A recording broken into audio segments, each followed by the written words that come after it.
For many years, nobody thought that any game would take any impact on a game like Counter Strike, an arena-based shooter with a competitive format that just worked really well. It didn't seem likely that anything would dethrone it. Then all of a sudden, Valorant came along, offering a compelling different reason to try something new with agents, with an anti-cheat that worked very successfully, and actually has got a very large player base. But the million-dollar question is there room for three, or is there room for a generational shift? Spectre Divide seems to think that's the case, and this new 3v3 shooter, which offers a very unique twist on a classic arena setting, is doing things very differently. And if I'm honest, it actually could be quite successful. If you're going to take aim at games like Valorant and CS, you ultimately need to do everything that they do well and offer a unique twist on it or iterationally improve on it. And Spectre does that in a lot of ways. This game does everything that Valorant and Counter Strike does well. The general gunplay feels incredibly crispy, the way everything works in-game in terms of quality of life is great, and there's also some improvements they've made to the general systems of how an arena shooter works. More on that later. But the big two unique things that this game is doing differently is first, the fact that they're taking away movement penalties from the gunplay, which is very, very against the ethos of what Valorant and Counter-Strike have been doing, and honestly, a system that I prefer. And two, the Spectre system. Now, we're going to go into the full ins and outs of what this does and how it operates, but this is the first unique spin on an arena shooter that I've played that almost feels natural and intuitive, and you'll be surprised when you play Spectre for the first time, just how intuitive and smart this system feels. The best kind of offers from new games, especially ones that are going to take aim at huge crown existing titles like Counter-Strike and Valorant, are the ones that offer something that feels so inherently intelligent that you wondered why it wasn't there in the first place. And I feel like Spectre Divide is doing that. So before we talk about the Spectre system and how cool it is to teleport yourself and have a second version of yourself, I want to touch on the fact that this is the first arena-style shooter that occupies a similar space as Valorant and Counter-Strike, but takes away movement penalties. In Spectre Divide, you could still move left and right whilst firing your weapon without any inherent penalties. Now, if for whatever reason you're unfamiliar with games like CS and Valorant, you cannot move and shoot at the same time. It massively impedes your accuracy and pretty much makes every gun unshootable. It's a system that personally feels very dated to me, and while some people love that system and love the flick shooter and reaction shooter scenario it produces, for me personally, it just feels a little archaic. And Spectre Divide is operating in a very unique space in this sense, because it's saying, actually, we don't need to infringe on people's ability to move and shoot at the same time, but also, we still kind of want to be like CS and Valorant. So this game has the same systems such as unique recoil patterns that are learnable, allow you to be more accurate with your weapons, a planting and diffusing system that occupies a similar vein and space as those games, and really good damage and TTK scenarios that reward you for landing headshots on opponents and reward you for being accurate, but don't impede on you being able to move. Now, as somebody who grew up in the Call of Duty generation, if you will, of playing online, I don't necessarily like games that impede on your movement and shooting. I actually feel like it's a really dated system. The only reason it still exists is because people are diehard with it. And we're not talking about huge amounts of movement. We're not talking about, crouch sliding and sprinting away from opponents. We're talking about just subtle amounts of movement that will allow you to potentially be an opponent. Now, granted, it's been a whole first start of the video, and I haven't even talked about the Spectre system, which is the unique element of what Spectre Divide is doing. In Spectre Divide, you don't take control of a single player. You take control of two players, one being your primary character and the second being your Spectre. Now, your Spectre can be deployed anywhere on the map and can be deployed entirely on the other end of the map if you so please, and allows you to teleport between the two players at any given time. This effectively means that rather than having a 5v5 or a 6v6, you're having a 3v3 fight, but in this scenario, a 3v3 fight is actually a 6v6 because every player has two characters. Now, this system is really cool because not only does it allow you to come up with some very unique strategies, which we'll talk about in a little bit, but it also just means that it kind of takes away one of the biggest gripes of games like Valorant and CS. They are brutal round-based modes, and whilst that is very cool, and I do like the brutality of those modes, and the fact that you have to learn from your mistakes, the opportunity to go again in the same scenario is actually really nice. In Spectre Divide, if you mess up a couple of shots or you make a strategic mistake, there's still a chance that you can recover some failures that you've made in a single round, because when your primary character dies, you automatically transport to your Spectre character. But wherever you leave your Spectre character on the map, that Spectre is vulnerable, and it will give you alerts if it hears audio footsteps in the area. A Spectre can be killed by an enemy player who is lurking through the map, or it can be killed if it's not in adequate cover. And the thing that stood out to me about this system is just how natural it felt. Now, normally when you see a game coming into the arena space, it tries to do something wacky or crazy which just doesn't feel sensible, or feels like it's doing too much. The Spectre Divide feels really intuitive.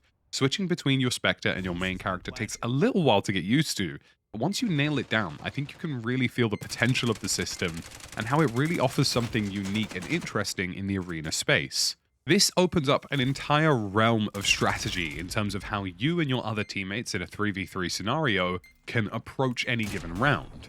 For example, in a wider game space scenario, do you want to have more players on A site or on B site if you're defending? Should you have both your Spectre and your primary character there and have maybe a third player sit with you but put their Spectre in mid or put their Spectre on B site?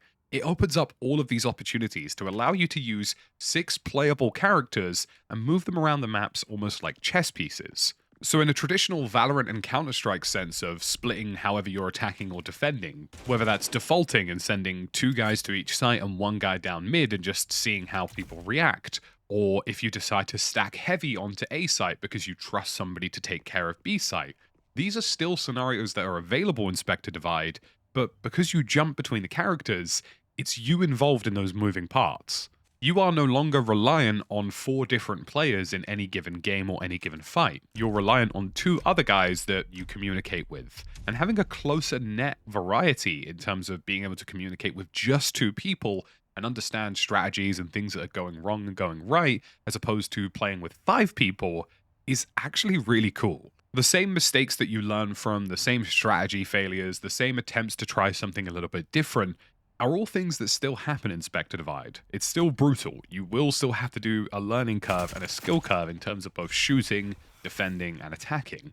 But it has this unique flavor to it that allows you to go again twice, to give you an opportunity to allow you as an individual to make a huge impact with 2 Spectres, and give your teammates the opportunity to do the same.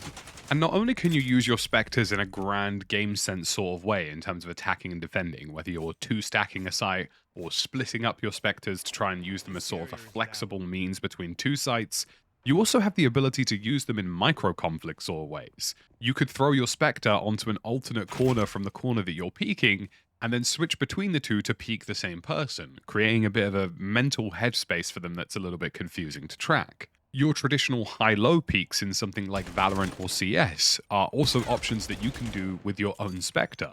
And there are even parts of the map that are designed specifically so that you have to throw your Spectre to get up there and traverse to it.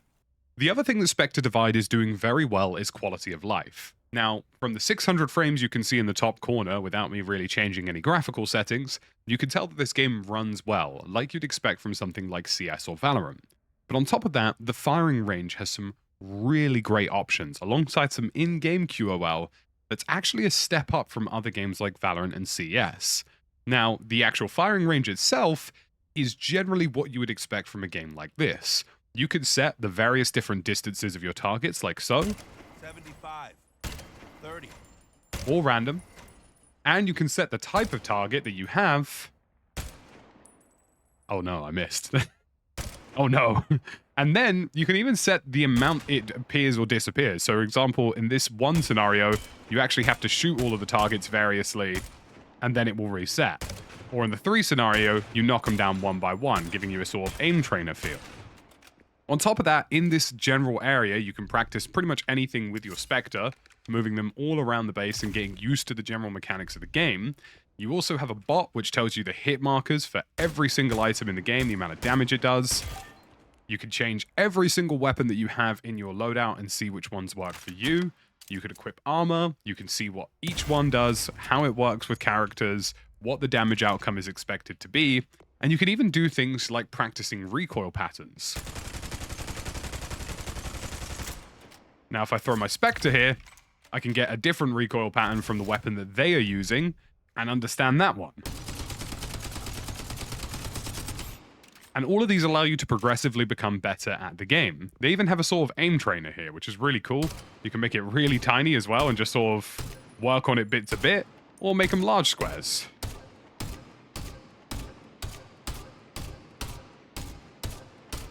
I'm not claiming to be an aim master at this point, if I'm honest. Now, another system within Spectre Divide is sponsors, and it's something you can check out in the firing range and play with at any time. And sponsors are a little bit like agent abilities in something like Valorant or equipment loadouts in CS, and each one of them has a different spin.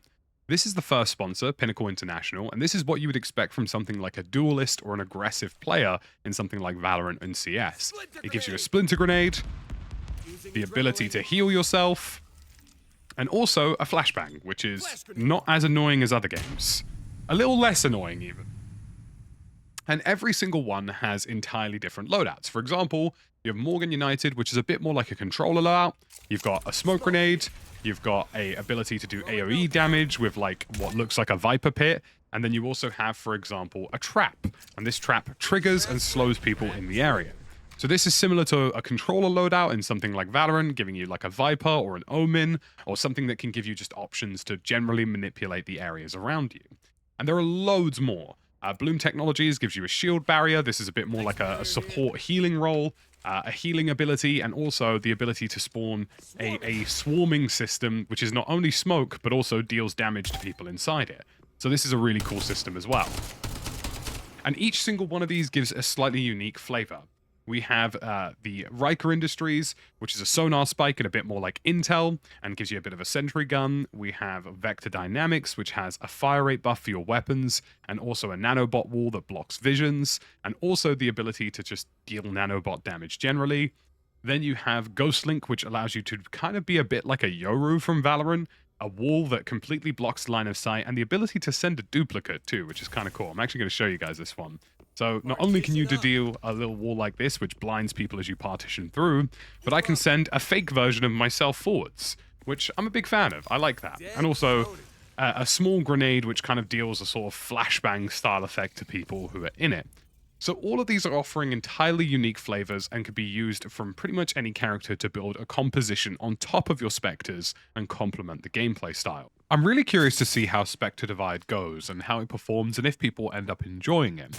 But I do think it's a very unique take on the current setup that we have for most tactical shooters, and this will be the first tactical shooter that can transition over to console seamlessly. Now, Valorant has recently moved to console, and it's had really good success there. But the biggest issue with the console version of the game is that when you're moving your left analog stick, your shooting gets completely destroyed. And moving your left analog stick whilst doing pretty much anything in any console shooter just feels natural.